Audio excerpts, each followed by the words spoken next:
మరణదేవుడు ఒక మహిళ ఆత్మను తీసుకురావడానికి తన సందేశకుడిని భూమికి పంపించాడు. సందేశకుడు విధేయంగా భూమికి వచ్చాడు. కాని అక్కడి పరిస్థితిని చూసి కలత చెందాడు.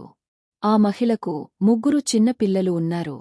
ఒకరు మరణించిన తల్లి పాలు తాగుతూనే ఉన్నారు, మరొకరు ఊరుకుతూ కేకలు వేస్తున్నారు. మూడవది కళ్లలో కన్నీరు ఆరిపోయి నిద్రలో పడిపోయింది. ఆ 3 చిన్నపిల్లలు తమ మరణించిన తల్లితో ఒంటరిగా ఉన్నారు. వారి తండ్రి ముందే మరణించాడు. వారిని చూసుకునే మరోవారు ఎవరూ లేరు. సందేశకుడి హృదయం చిన్నపిల్లల కోసం బాధపడింది. తల్లిని విడిచిపెట్టిపోవడానికి తన మనసు ఒప్పుకోలేదు. విచారంతో తల్లి ఆత్మను తీసుకోకుండా పరలోకానికి తిరిగి వెళ్ళిపోయాడు. మరణదేవుణ్ణి చూసి, నన్ను క్షమించు, నేను ఆమె ఆత్మను తీసుకోలేకపోయాను. మీరు పరిస్థితిని అర్థం చేసుకోలేదు. 3 అమాయక చిన్నపిల్లలు ఇంకా పాలు తాగుతున్నారు.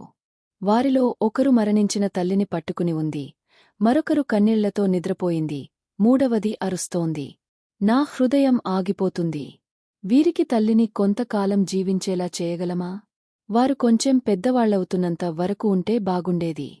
వారిని చూసుకునే ఎవరూ లేరు అని వేడుకున్నాడు. మరణదేవుడు కోపంతో, జీవితం మరణాన్ని నియంత్రించేవాడి కంటే నువ్వు ఎక్కువగా తెలుసుకుంటావా? విశ్వాన్ని పాలించేవాడి కంటే నువ్వు తెలివైనవాడివా? నీవు నేడు నీ మొదటి పాపం చేశావు. దానికోసం నీవు శిక్షించబడతావు.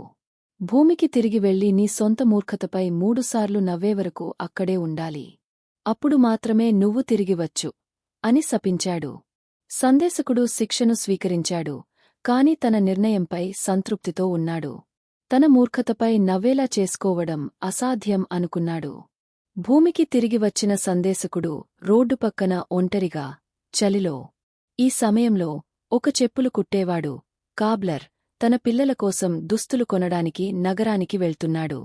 రోడ్డు పక్కన చలిలో వణుకుతున్న సందేశకుడిని చూసి, అతనికోసం బ్లాంకెట్ మరియు దుస్తులు కొనుగోలు చేశాడు.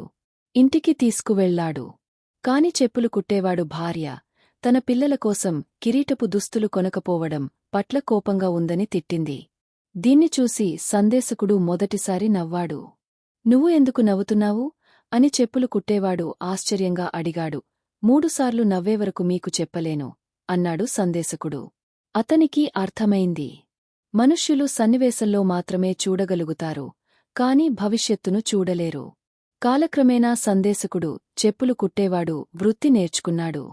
అతను చేసిన చెప్పులు అందరినీ ఆకట్టుకున్నాయి. కొద్ది నెలల్లోనే చెప్పులు కుట్టేవాడు ధనవంతుడయ్యాడు. ఒకరోజు రాజాసేవకుడు ఒక అరుదైన తోలుతో వచ్చి, ఈ తోలు అమూల్యం, జాగ్రత్తగా చెప్పులు చేయండి, కాని చెప్పులైతే తప్ప శాండిల్స్ చేయకూడదు అని చెప్పాడు. చెప్పులు కుట్టేవాడు సందేశకుడిని హెచ్చరించాడు. కాని అతను శాండిల్స్ తయారుచేశాడు.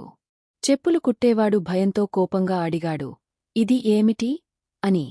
అదే సమయంలో సేవకుడు పరిగెత్తుకుంటూ వచ్చి, రాజు మరణించాడు, శాండిల్స్ చేయండి అన్నాడు.